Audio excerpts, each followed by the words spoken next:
Olá! Sejam bem-vindos ao nosso encontro de segunda-feira. Como vocês estão? Eu sou Dani Silva, falo sobre espiritualidade, sobre autoconhecimento, reforma íntima, tudo isso com o intuito de você se conhecer melhor, usar todas essas ferramentas terapêuticas para ser melhor tanto pessoalmente como profissionalmente e nos relacionamentos, não é? Nossa live de hoje vai falar sobre o que os espíritos fazem depois da morte. Então, se você gosta desse assunto, já pega esse aviãozinho aí, por favor, compartilhe com quem vai gostar também desse assunto. Chama para vir aqui pra gente conversar sobre isso e sejam todos muito bem-vindos. Gente, é um prazer enorme. Muito bom estar aqui com vocês.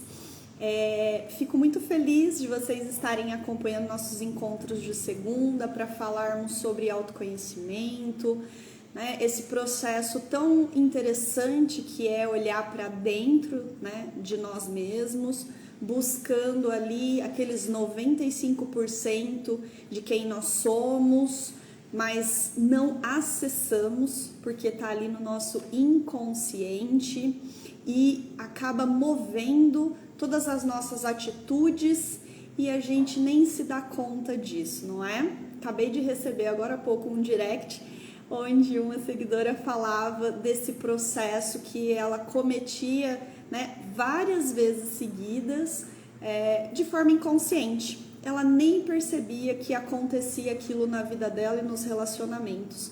E esse gatilho, acabou de dar na cabeça dela e ela pensou, eu preciso mudar.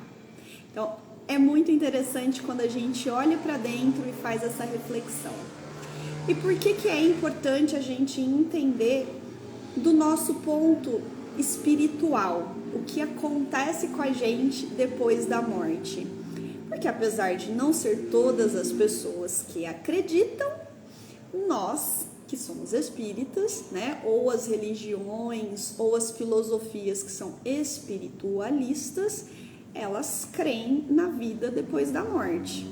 E se nós cremos na vida depois da morte, o que fazemos depois que morremos? Então, esse é o tema da nossa live de hoje. Então, já compartilha, chama todo mundo que você conhece, que gosta desse assunto, para vir conversar com a gente, tá bom? Se vocês tiverem perguntas, já coloca aqui no final da live, se estiver ao meu alcance, vou ter o maior prazer de responder, tá bem? E fica comigo aqui até o final, que a gente vai descobrir tudo que acontece nesse processo aí após a morte. Então vamos lá? Você sabe o que acontece depois que morre?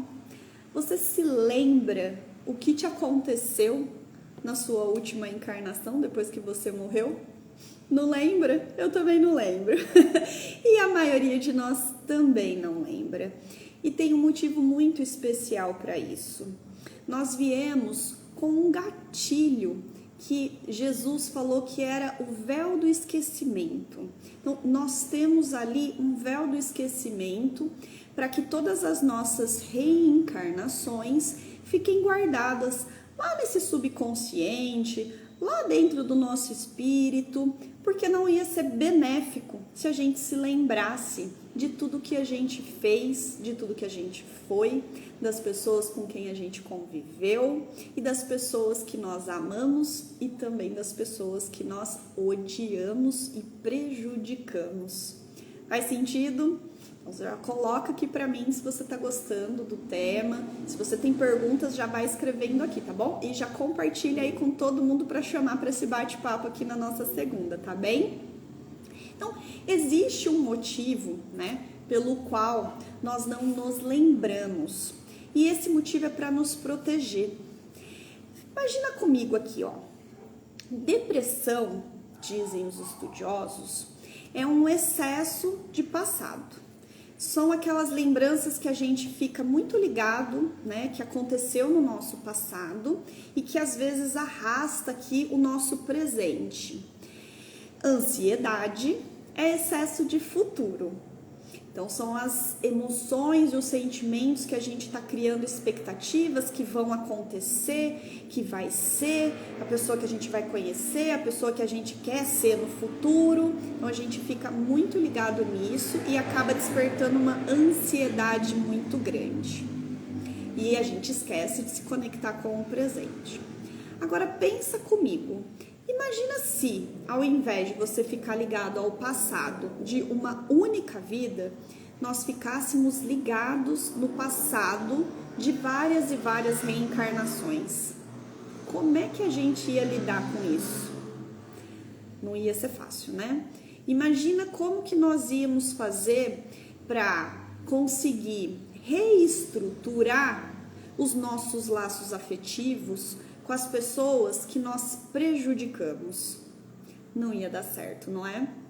Então, um dos motivos pelos quais nós não nos lembramos das vidas passadas é porque não seria possível construir um novo presente.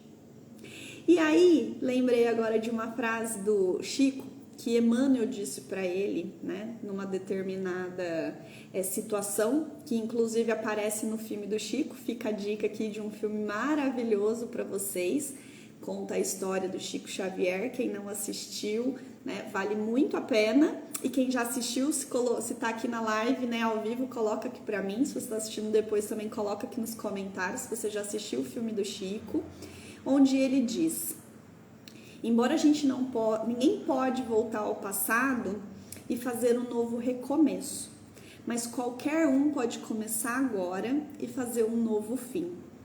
Bonito, né? Então, imagina que a gente tem o presente para modificar toda a nossa estrutura de futuro. E só aqui, nesse estado, é que a gente tem condições de alterar o que vai ser o nosso futuro. Bonito, né? Eu gosto bastante dessa frase. E por que eu tô falando isso? Porque para onde nós vamos e o que nós vamos ficar fazendo depois da nossa morte tem muito a ver com o que nós estamos fazendo nessa vida como encarnados, que sentimentos nós estamos nutrindo e quais são as nossas relações com as pessoas e com o mundo material. É aqui que está o X da questão. Então, eu recebi bastante pergunta no direct, quando eu postei um vídeo mais curtinho, falando de para onde nós iríamos depois da morte. Coloquei que existem algumas possibilidades e dei nomes, tá? Mas não significa que a gente vá para lá nesse lugar específico ou só existam esses lugares específicos, tá? São os lugares mais famosos ou com nomes mais famosos. Mas a gente vai estar, por exemplo, ligados, dependendo da nossa sintonia, de como a gente leva a nossa vida como encarnado, nós vamos estar muito propensos a estar ligado com um umbral. O que é um umbral? Um umbral é um lugar que a gente não consegue definir numa localização geográfica. Não dá para dizer um umbral fica aqui, um umbral fica ali, me manda a localização pelo WhatsApp. O umbral está muito mais conectado com o nosso pensamento, nossa vibração. Esse é um lugar, vou chamar de lugar, tá? Para ficar um pouco mais didático aqui. Mas imagina que ali se reúnem pessoas que se afinizam pelas energias que trocam. Vou dar um exemplo. Então, por exemplo, nós temos uma pessoa que tinha um vício sério em bebida alcoólica. A gente conhece, infelizmente, muitas pessoas que têm o vício na bebida alcoólica, certo?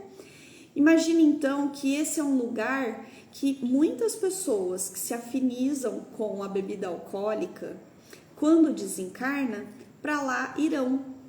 Por quê? Porque elas estão sintonizadas nessa mesma vibração do álcool. A ideia é que nós nos conectamos pelos nossos ideais ou pelos nossos pensamentos. Então, eu lembro de ter lido num livro que falava bastante também sobre a sexualidade, de um local aonde muitos espíritos ali se encontravam pela afinidade da luxúria. A luxúria em todos os aspectos, especialmente ali os aspectos sexuais.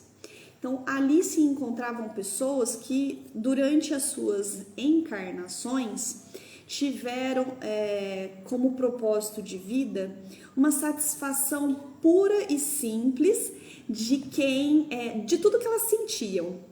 Então, imagina que uma pessoa que tem como propósito satisfazer todo e qualquer desejo que ela tenha, independente dos compromissos que ela tenha assumido, por exemplo, num casamento ou num relacionamento.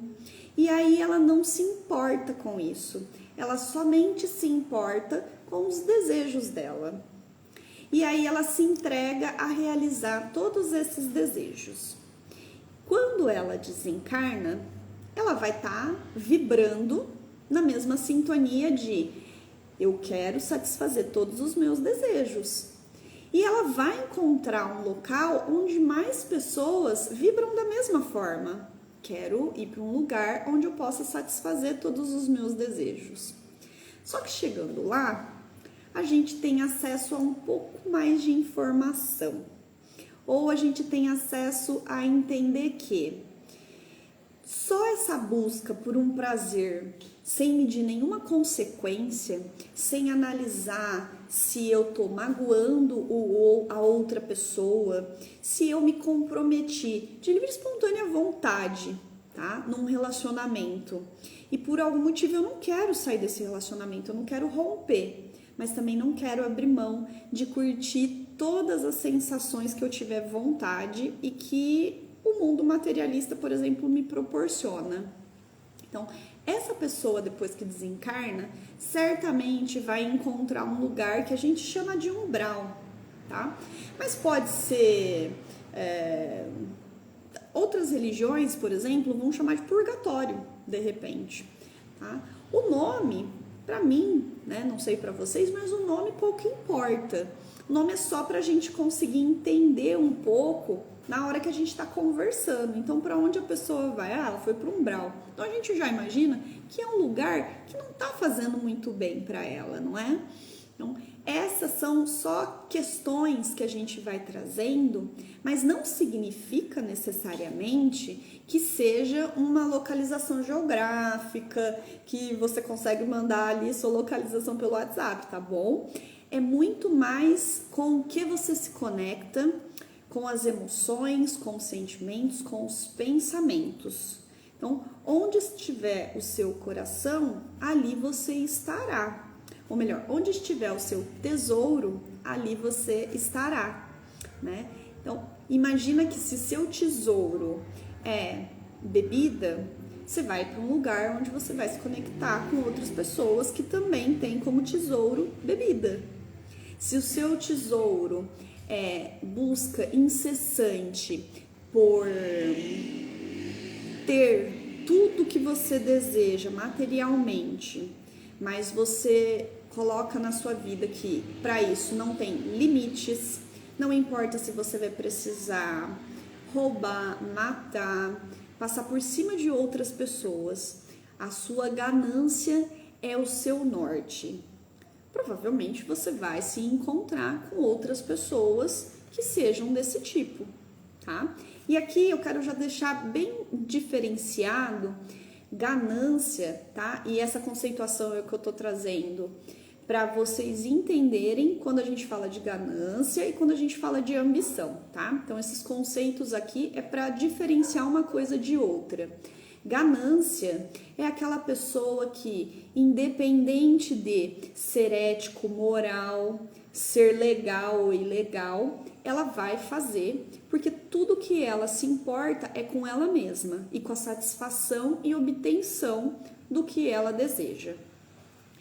Agora, ambição é aquela fome, aquela vontade de crescer, aquela vontade de prosperar, aquela vontade de você conseguir ter uma renda melhor no seu trabalho, é aquela vontade que você tem de conhecimento, é aquela vontade que você tem de ser uma pessoa melhor do que você foi ontem, tá? Então, entenda que a ambição, ela é importante. Uma pessoa sem ambição é uma pessoa que não tem fome. Então, imagina uma pessoa que não tem fome. Até uma pessoa aqui que não tem fome, que a gente pode comparar, são as pessoas que têm o distúrbio alimentar da anorexia ou da bulimia, né? Elas têm uma ligação muito ruim com o alimento. E aí elas acabam fazendo uso de uma alimentação que... ó, os bichinhos aqui estão comendo solto. Elas acabam se alimentando de uma forma que isso não nutre o corpo delas e elas não são gratas aos alimentos, tá? Então, a ganância, muitas vezes, de manter um corpo impecável, faz com que você abra mão de fazer uma alimentação saudável. Tá? Então, ambição é aquela vontade que você tem de crescer. Até porque todos nós temos essas vontades, mas muitas vezes lá na infância elas foram meio podadas, né? Quando a gente tem vontade de fazer muitas coisas, algumas pessoas muito próximas dizem: acorda pra vida, isso não é pra você. E aí isso vai podando a nossa ambição. E aí quando a gente fica grande e não tem mais essa vontade, acaba que isso descamba em você não ter vontade de se conhecer mais, você não tem vontade de aprender, você não tem vontade de buscar um trabalho melhor, você não tem vontade de tirar a sua família, às vezes, de uma situação perigosa, de uma situação de risco. E aí, com isso, você vai vivendo sempre na mesma situação. É aquela pessoa que pode passar 10, 15, 20 anos, tá igualzinha. E não é porque ela era uma pessoa extremamente boa, é porque era uma pessoa que ficou muito tempo parada, uma pessoa que estagnou no tempo, não tem fome de crescimento. Pode ser espiritual, pode ser material, mas essa pessoa perdeu essa fome. E lembre-se, né? A todos nós foi dado talentos, então nós vamos ter que prestar conta quando chegar do outro lado do que nós fizemos com os nossos talentos, tá bem? E aí, beleza, então temos o umbral, que é um lugar, né, que pode ser definido como um lugar, que a gente já entendeu que as pessoas que para lá vão se encontrar pelo que pensaram, pelo que se afinizaram aqui quando estiveram encarnados. Aí eu falei também que existe, por exemplo, o nosso lar, que é como se fosse um céu, como se fosse o paraíso ou alguma coisa do tipo. Para nós que somos espíritas, até sabemos que o nosso lar é um lugar bem bacana de ir, mas não é o céu, tá? Não seria o nível máximo de evolução. Tem muitos degraus ali até a gente chegar num lugar que seja assim extremamente evoluído. Mas também só para conceituar, para quem está chegando aqui, entendendo, né, essas nomenclaturas e entendendo sobre essa parte da espiritualidade agora e tentando fazer essas conexões, que é o mais importante, que é um pilar muito importante, por exemplo, né, nesse processo de autoconhecimento. Você analisar tanto o espiritual, porque se você pensa que alguma coisa depois da morte tem, você já não vai se comportar da mesma forma quando estiver encarnado. Você vai buscar ser uma pessoa melhor. Aí você pensa no pilar espiritual, você pensa no pilar material, você pensa no pilar emocional, você pensa no pilar físico. Então você entende que todo ser humano tem muitas facetas, tem muitas vertentes para trabalhar. E a gente já sabe, né? Se a gente resolve evoluir ou trabalhar tudo de uma vez, não dá certo, dá chabu. Então a gente vai trabalhando aos poucos e por isso que a gente tem sucessivas reencarnações. Porque em uma reencarnação a gente fala assim, tá, nessa eu vou programar que eu vou me dedicar a desfazer um laço de ódio com uma pessoa lá do passado. Então tá, então eu vou trabalhar isso. Então eu vou fazer todo um planejamento para que isso dê certo. Então uma das coisas que os espíritos fazem depois que desencarnam é estudar. Então o nosso lar, por exemplo, é um lugar onde tem hospitais, escolas, caravanas de trabalho, para que a gente possa continuar evoluindo do lado de lá, ou para que a gente possa continuar estudando do lado de lá. Por quê? Nós vamos ser colocados à prova durante a reencarnação. Então, por exemplo, desencarnei, eu, Dani, morri, vai chegar uma hora que é a única certeza que eu tenho para todos vocês, que todos nós temos e para a qual nós nunca nos preparamos, na maioria das vezes, para a nossa morte, para o nosso desencarne do corpo físico. Então, desencarnei, ok. Aí vamos supor que eu tenha sido uma pessoa que tenha tido uma vida reta, né? Uma vida onde a minha consciência não me acusa de grandes problemas, não matei, não roubei, cuidei das pessoas que eram minhas responsabilidades, cuidei de mim. Então, cuidar de si é muito importante. Não adianta a gente querer cuidar dos outros, ser o salvador da pátria dos outros, e em troca de nos esquecermos, também não cola, tá? Vai chegar lá do lado de lá e vai perguntar: e você, minha filha, o que tu fez com a sua vida? Né? E você vai dizer: eu não fiz nada, porque eu estava muito ocupada cuidando da vida da minha mãe, do meu irmão, do meu pai, do meu tio. Fiquei policiando a vida do meu marido, dos meus filhos adultos e tudo mais. Então, isso vai ser cobrado, ok? Então, a gente precisa entender que a gente tem que ter equilíbrio. Tratar a nossa vida, né? Que nós somos a peça fundamental nas nossas vidas. A nossa vida é tão importante quanto a dos outros. Então, se eu cuido da minha vida, vocês que estão assistindo, cada um cuida da sua, todo mundo vai ter uma vida para cuidar e todo mundo será cuidado. Agora, quando eu abro mão de me cuidar, pode ser que não tenha ninguém para cuidar de mim e eu coloque minha atenção numa outra pessoa.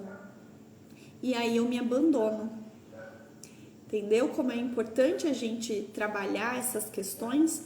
Porque para onde nós vamos está muito ligado ao que nós estamos fazendo aqui. Nosso comportamento, nossa atitude. E aí, beleza. Então, a Dani desencarnou, a Dani teve uma vida aí que a consciência não lhe acusa, cheguei do outro lado.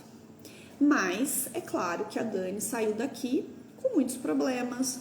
A Dani conseguiu resolver alguns, mas levou vários outros. A Dani fez outras pessoas, fez outros inimigos, ou outras pessoas, né, não gostaram ali de mim, enfim, e eu preciso de certa forma voltar harmonicamente, né, a conviver com essas pessoas. Então, o que os espíritos fazem, por exemplo, uma das coisas que eles podem fazer no nosso lar é planejar a sua próxima reencarnação. E é por isso que tem coisas que nos acontecem que parecem que estava escrito, né? E de fato estavam. Quando a gente planeja, todo mundo não, mas a grande maioria que está aqui encarnado teve condições de planejar a sua reencarnação. E o que significa isso? Significa que vai ter um dia que a gente vai chegar e o nosso mentor, nosso anjo da guarda, chame como você quiser, vai te falar assim: olha, Dani, chegou o dia da gente dar uma olhadinha na sua ficha corrida aí de várias e várias encarnações para trás, incluindo a sua última, para a gente ver o que nós vamos trabalhar na sua próxima reencarnação. E aí nós vamos começar a dar uma olhada. Aí eu vou ver que na minha última vida, com a minha mãe, eu não fui uma boa filha. Então eu vou ter que colocar aí uma programação para me redimir com a minha mãe, para ter tarefas ou provas que nos coloquem em situações que, se eu passar nessa prova, eu vou me redimir com a minha mãe. Ou com o marido, por exemplo, né? Numa outra vida, eu posso ter matado esse marido. De repente, né? Quem sabe? A gente nunca sabe qual foi a nossas reencarnações passadas. Aquele que diz que foi santo, que se preocupa muito em fazer regressões, querer saber quem foi nas vidas passadas. Fica aqui um grande alerta, né? Será que você tem condições de se lembrar de quem você foi nas vidas passadas? Porque imagina que você vai encontrar nas suas lembranças do passado, muito provavelmente, as pessoas que estão à sua volta hoje. Só que elas serão outros personagens. E aí talvez com a lembrança disso não seja possível você conviver com essas pessoas agora. Então, cuidado com quem tem vontade de fazer regressão indiscriminadamente, por qualquer motivo, e na esperança de se lembrar se ela foi a rainha da Inglaterra ou se foi o rei da Inglaterra. Na maioria das vezes nós não fomos. E mesmo que nós tenhamos sido, lembre-se que reis e rainhas no passado eram terríveis, então toma cuidado, tá bom? Fica aqui só uma dica para que, se você for fazer uma regressão, tenha muita consciência que provavelmente você pode se lembrar de coisas com as quais você não está preparado para lidar nessa vida. E é um dos motivos de você não ter vindo com essa lembrança fresca na sua memória, tá bom? Então, chegando lá, no nosso lar, por exemplo, nós vamos planejar que, olha, você vai nascer de novo, Dona Cida vai ser a sua mãe, seu Gabriel dessa vez vai ser seu pai, você vai, por exemplo, desenvolver uma aptidão que é muito forte em você, então essa aptidão te leva para a profissão, por exemplo, da medicina. Então é provável que você seja médica, né, ou enfermeira, e aí você vai ali na idade da fase adulta conhecer o cicrano, com quem você durante várias e várias encarnações não teve bons comportamentos durante os relacionamentos de vocês, e é chegada a hora de vocês procurarem se afinizar e colocarem um ponto final no ódio e começarem a sentir amor um pelo outro, beleza? Beleza, então vocês vão casar, vocês vão receber a Mariazinha como filha, porque você também não foi uma boa mãe na outra encarnação, então é importante que você receba a Mariazinha ali para ver se você também nessa vida dá um jeito de ser uma mãe melhorzinha, para ver se a Mariazinha passa a gostar mais de você e você da Mariazinha, e beleza. Então percebam que a gente faz planos macro, né? Mas a gente tem livre-arbítrio. Então imagina que esse plano seja igual quando a gente se dispõe a ir viajar. E hoje em dia, né, não tem quem não saia de casa e meta no GPS ali a localização de para onde a gente quer ir. Então a gente vai lá, coloca no GPS, coloca no carro ali, no suporte e hashtag partiu e vai fazer a nossa viagem. Mas vamos supor que durante o caminho tinha uma estrada que estava em obras, então ela estava interditada e a gente precisou pegar um desvio. Beleza. E aí vamos supor que na nossa encarnação a gente tenha se programado ali por volta dos 20, 25 anos, conhecer nosso futuro marido. Mas eu resolvi que não ia ser uma pessoa correta, que eu ia me descambar para o vício que eu adquiri ali num contato, às vezes numa festinha, sem nenhuma pretensão, e acabei tendo contato com vício. e o meu marido, meu futuro marido, não tem esse vício, então a gente não vai estar no mesmo caminho. Percebe? Tá fazendo sentido? Gente, coloca aqui pra mim se tá fazendo sentido, por favor, pra eu conseguir, né, explicar de forma que vocês entendam, tá?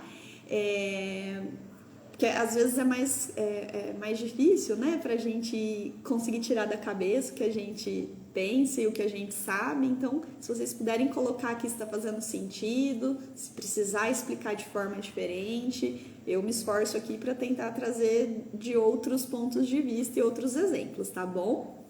Então, coloca aqui para mim se está fazendo sentido, tá? Então, por exemplo, durante essa viagem... valeu, Bruna, obrigada, viu, pelo feedback. Então, durante a nossa viagem, a gente pegou esse desvio no caminho da nossa evolução e a gente, né, acabou adquirindo um vício com a bebida. O nosso marido, nosso futuro marido, não tem esse vício, tá? Ou a gente retorna novamente para o nosso caminho, porque o nosso marido... obrigada, viu, Elisângela? Nosso marido continua ali, seguindo, né, rumo São Paulo, por exemplo, nosso destino final, saiu os dois, cada um de um lugar, com rumo a São Paulo, porque seria São Paulo onde nós nos encontraríamos, tá? E eu, durante o caminho, precisei pegar um desvio, e nesse desvio adquiri um vício, e o meu futuro marido não tem esse compromisso com a bebida e ele tá lá, seguindo retinho pro caminho de São Paulo.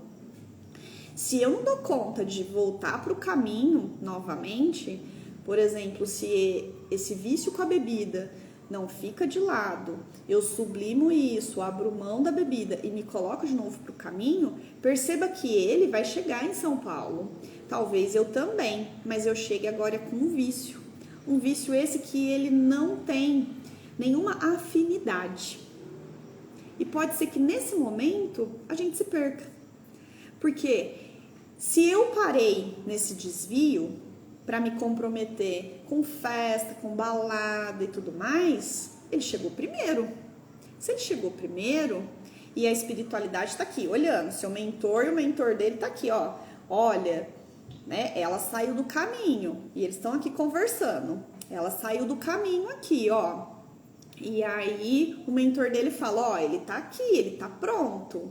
E aí o seu mentor fala assim, beleza? Então, dá-lhe sono nela para que a gente converse durante o sono e fale, minha filha, você está se desviando do seu caminho, o compromisso que você assumiu enquanto estava lá no plano espiritual, né? Para se casar com aquele cara, para vocês resgatarem tudo aquilo, serem felizes, você está atrasando, né? A sua vida e a vida dele, beleza?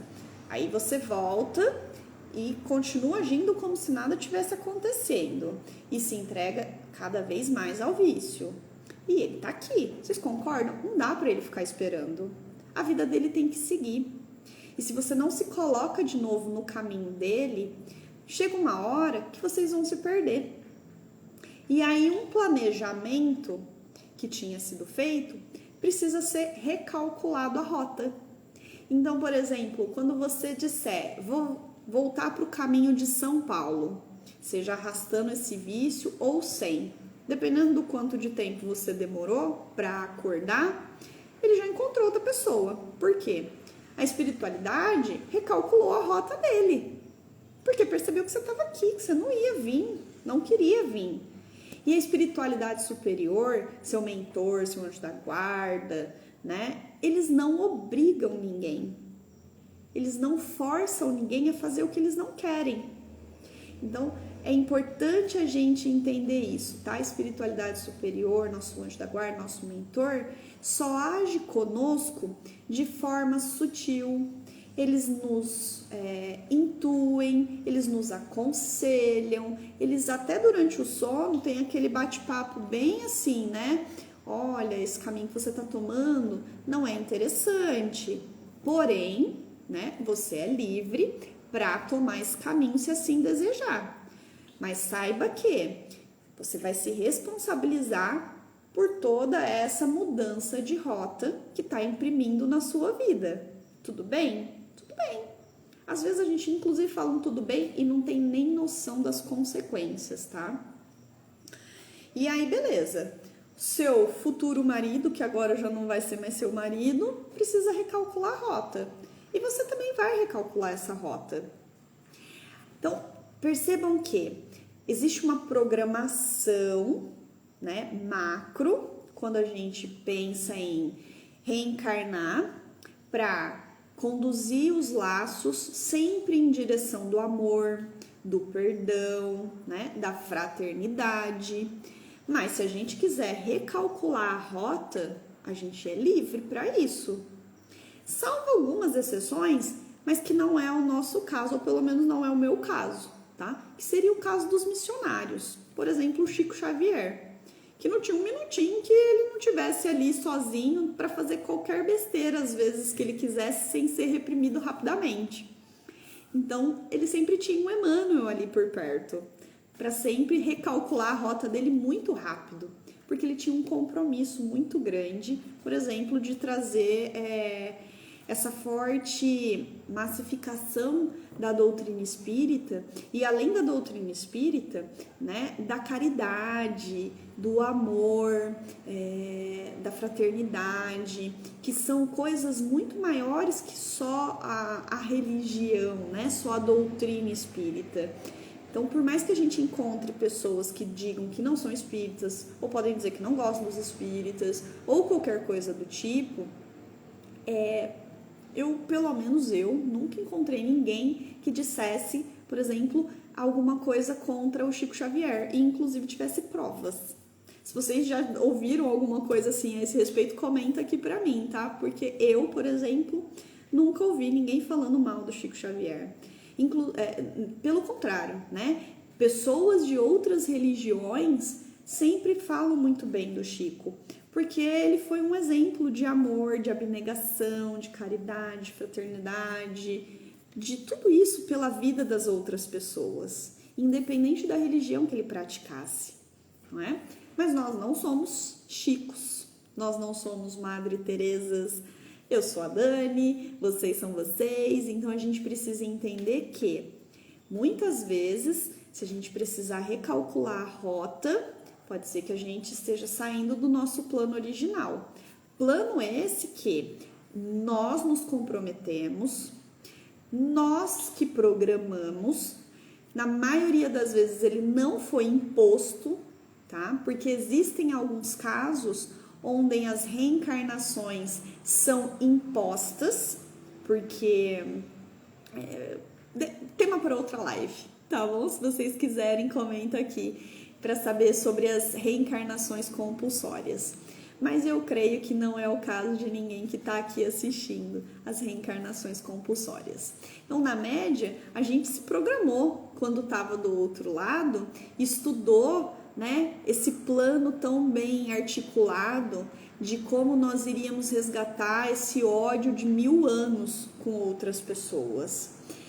Me veio agora o exemplo de como o Divaldo conseguiu se libertar de uma obsessão que ele tinha nessa vida mesmo.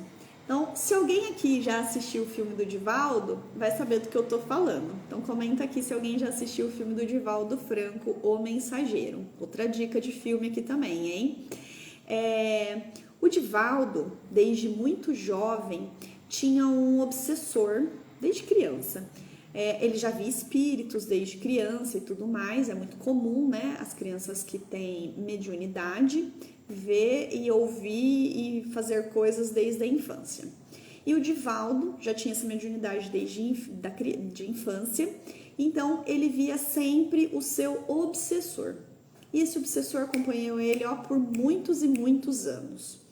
E esse obsessor certa vez lhe revelou o motivo, e o motivo é porque 400 anos antes daquela conversa em questão que eles estavam tendo ali, o obsessor fala para ele que o Divaldo, numa encarnação onde ele havia sido tipo um clérigo, um padre, alguém ligado à área da religião,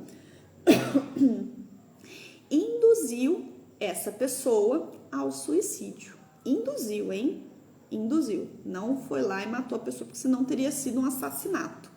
Mas induziu essa pessoa ao suicídio. E tudo que esse obsessor queria para o Divaldo é que o Divaldo se suicidasse. E ok. Então, todas as vezes que, percebe o gatilho aqui pra gente entender como esse obsessor se aproximava do Divaldo. Todas as vezes que o Divaldo abaixava a vibração, esse obsessor conseguia aproximar-se do Divaldo. E como o Divaldo abaixava a vibração, por exemplo? Certa vez, quando ele estava começando a sua jornada, né, no espiritismo, ele aceitou fazer uma palestra cedo demais e ele não estava preparado para aquilo, porque ele não tinha conhecimento, né, da teoria. Então ele tinha o dom da mediunidade, mas ele ainda não tinha colocado informação dentro da cabeça dele de forma teórica, que é muito importante, né, a gente estudar. E aí, o que aconteceu é que quando ele chegou lá no lugar para fazer a palestra, deu branco total, porque ele não tinha o que falar, porque naquele momento ele não tinha se preparado para aquilo. Então percebam qual foi o gatilho, a vaidade. Ele aceitou um convite que ele não estava preparado, por vaidade. E o obsessor dele lá na porta, dando gargalhadas, porque estava vendo ele falhar e passar aquela vergonha na frente de um monte de outras pessoas ali no centro espírita. Porém, Divaldo é Divaldo, não sou eu, não é você, né? Então, se fosse eu teria ficado com o branco lá e teria sentado e chorado e outra pessoa teria que ter assumido a minha palestra ali. Mas Divaldo é Divaldo. Então, eis que surge ali o espírito do Humberto de Campos e diz para ele se levantar, que ele ia ditar o que o Divaldo ia falar. Então, a mediunidade do Divaldo era incrível, é incrível, inclusive, porque ele está vivo. Então, Humberto de Campos ditou a palestra, certo? Porém, na hora que sai da palestra, o Divaldo levou uma bronca da Joana de Ângeles, que é a sua mentora, e do Humberto de Campos, alertando ele, né, de que da próxima vez que ele aceitasse o convite de uma palestra, que ele se preparasse para aquilo. E assim ele fez. E o obsessor dele lá na porta vibrando com essa falha dele. Entenderam como os obsessores conseguem se aproximar de nós? Vaidade, orgulho, arrogância, prepotência, todos esses gatilhos aproximam os nossos obsessores de nós, tá bom? Então, voltando ali pro que acontece, né, do Divaldo, enfim, depois que esse obsessor se afastou por algum período, tal, da vida do Divaldo, ele só voltava quando o Divaldo tinha algumas falhas. Passado assim, pelo filme, acho que deve ter passado uns 20 anos, tá? Que o Divaldo conviveu com esse obsessor ali, firmemente. Inclusive, ele perguntava para a mentora dele se ela não tinha condições de doutrinar esse espírito, de afastar esse espírito do Divaldo, né, dele, e ela dizia: eu tenho, mas essa responsabilidade é sua. Então, você que vai ter que conseguir encerrar esse ciclo de ódio. E o Divaldo passou, décadas tentando encerrar esse ciclo de ódio. Até que, durante a jornada do Divaldo, ele abriu, dentre outras coisas, um orfanato para receber todas as crianças abandonadas ali da região onde ele morava. Certo dia, já vou dar spoiler aqui, tá? Então, se alguém não tiver assistido o filme, já dá uma pausa aqui e vai assistir o filme, depois volta, tá bom? Ou se não, já vai assistir o filme sabendo o que vai acontecer, até para entender melhor, porque às vezes tem gente que vem perguntar porque não entendeu, tá bom? Então, certo dia, chega, né, alguém na porta da Mansão do Caminho com uma cestinha, deixa ali a criança na porta, e aí a Joana de Ângeles diz: essa não é só mais uma criança. E O Divaldo pega essa criança, sabendo quem era essa criança, leva para dentro, né? Coloca junto das outras ali no quartinho e começa a cuidar dessa criança. De repente, o obsessor dele aparece na porta. E o Divaldo, né, já convivia com ele ali muito próximo, então ficou muito assustado, mas perguntou, né? Ora, ora, quem é morto sempre aparece. Ele ainda brinca. E aí ele diz, né? Tá interessado na criança, né? Por algum motivo? E o obsessor fala, mas você vai cuidar dessa criança feia, horrorosa, né? Atacando ali a criança. E o Divaldo fala, eu vou cuidar dessa criança, vou cuidar dessa criança muito bem. Vou registrar, que é o que o Divaldo fazia. Né? Para quem não sabe, o Divaldo acho que tem em torno de 600 filhos registrados no nome dele. Deve ser o pai com mais filhos aí em registro. Então, toda criança que chegava na Mansão do Caminho, o Divaldo registrava no nome dele. E aí, com essa não seria diferente. E ele diz, nossa, mas você vai fazer isso mesmo por essa criança? E o Divaldo fala, vou fazer isso. E aí o obsessor dele vira e fala alguma coisa do tipo assim, você sabe quem é essa criança? E o Divaldo fala, eu sei quem é essa criança. E quem era essa criança? Essa criança era a mãe desse obsessor, que provavelmente, que ali não conta no filme, provavelmente tenha se disposto, né? Se dispôs a reencarnar para que essa situação específica acontecesse, porque foi diante dessa prova do Divaldo de acolher com tanto amor, porque o obsessor conseguia conhecer o coração do Divaldo, né? Então tomem cuidado, ali não tem falsidade, não adianta a gente colocar uma máscara que a gente coloca para ir para a sociedade e achar que vai funcionar com os obsessores, que não funciona, tá? Então ele conseguiu ver e perceber que o Divaldo estava dedicando um amor infinito para essa criança, mesmo sabendo que essa criança tinha sido a mãe do obsessor que atormentou a vida dele por tantos e tantos anos. E o que acontece é que o obsessor ficou tocado por aquele sentimento nobre e o Divaldo fala, inclusive eu creio que amar essa criança seja uma forma de te amar também. Porque é óbvio que o Divaldo não gostava, não tinha afinidade com o seu obsessor, tá? Tratava bem, educado, mas era só isso, tá, gente? Então, o Divaldo fala assim, penso que amar essa pessoa, essa criança, é uma forma de te amar. E o obsessor fala, bom, a partir desse dia em diante, eu te abençoo, espero que você continue na sua jornada, inclusive porque agora você vai estar com a minha mãe aí na Terra, então você precisa estar com uma jornada bem legal para minha mãe ter um futuro, né? E ele diz, eu te perdoo, mas te amar, já não sei. E o Divaldo fala, tudo bem, não tem problema. Inclusive, um perdão verdadeiro pode levar muitos e muitos anos, ou até décadas, ou até milênios, dependendo do mal que tenha feito. Mas ele fala, a partir desse momento a gente encerra esse ciclo de ódio e a gente passa a ter uma nova vibração, que é uma vibração de, né, vai dar tudo certo, eu vou cuidar, eu vou estar aqui para zelar pela minha mãe, para zelar por você, porque você é o guardião da minha mãe.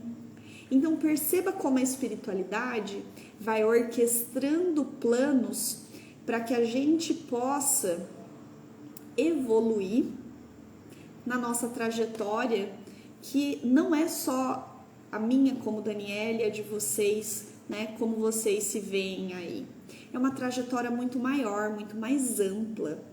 É uma trajetória que tem um histórico muito grande, que a gente não se lembra, mas que muitas vezes a gente sente. Sabe aquelas coisas que a gente fala, nossa, eu gostei de você logo de cara.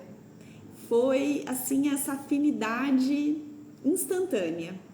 Provavelmente estamos falando de pessoas que são afins, espíritos que já se conheceram em outras vidas, que nessa vida estão só se reencontrando. O contrário, infelizmente, é verdadeiro também. Quantas e quantas pessoas às vezes passam pela nossa vida e a gente fala assim, só de olhar para a cara da pessoa, nossa, não gostei dessa pessoa. Pode ser que, né, as nossas energias não bateram, mas pode ser também que a gente não se goste desde outras vidas, né? E nessa foi proposto um novo reencontro para ver se a gente desfaz esse laço que é de ódio, porque nós fomos criados para amar e ser amado. Então, o que nós fazemos depois que nós desencarnamos, depois que nós morremos? Nós podemos estudar, nós podemos trabalhar, nós podemos estabilizar, nós podemos parar, mas nós nunca regredimos, nunca. E nós estamos nessa vida com o propósito de evoluir. Você pode, inclusive, escolher como você vai evoluir. Se você vai escolher evoluir pelo amor ou se você vai escolher evoluir pela dor. Então, a nossa proposta com isso é: coloque um olhar atento e todas as vezes que você for fazer algo e que isso acuse na sua consciência, pare e pensa. E se quando eu morrer, realmente existir vida depois da vida? E eu me lembrar de tudo isso. E eu precisar me responsabilizar pelo que eu estou fazendo. Você faria mesmo assim? Aqui, lembrei da música O que você faz quando ninguém te vê fazendo? O que você queria fazer se ninguém te visse? Aquela música do Capital Inicial, né? O que você faz quando ninguém te vê fazendo? Então, perceba que nós vamos evoluir muito mais pelo que nós fazemos enquanto ninguém nos vê do que o que a gente faz quando estão nos vendo. Porque muitas vezes a gente só faz pelos compromissos sociais, pela carapuça que a gente vestiu. Então, se você gostou desse nosso bate-papo, eu agradeço muito por vocês que ficaram aqui comigo. Manda essa live aqui, eu pego o aviãozinho, já manda para quem gosta, né, sobre esses assuntos da espiritualidade, para quem entende que falar sobre isso é uma forma de evoluir, de autoconhecimento, de melhorar quem nós somos, de nos conectarmos com o nosso eu interior. Se você chegou agora, né, vai ficar gravada essa live, então para você que chegou agora, depois eu já vou postar, você assiste depois na íntegra e deixa aqui nos comentários se gostou. Mande para todo mundo. Se você gosta sobre esse assunto, se você se interessa e ainda não me segue, me siga lá nas redes sociais. Agradeço muito pelo tempo de vocês. E tem um spoiler. Essa semana eu fui convidada para fazer uma palestra de última hora, então quarta-feira tem mais uma live também. E a gente vai falar sobre O Senhor é meu pastor e 3 pontinhos. Então, se você gosta desse salmo, a gente vai refletir sobre ele na quarta-feira, às 8 horas. Vou transmitir lá do CEMAD, que é o centro onde eu trabalho, tá bom? Então, um beijo, compartilha, segue nas redes sociais e até breve. Tchau, tchau!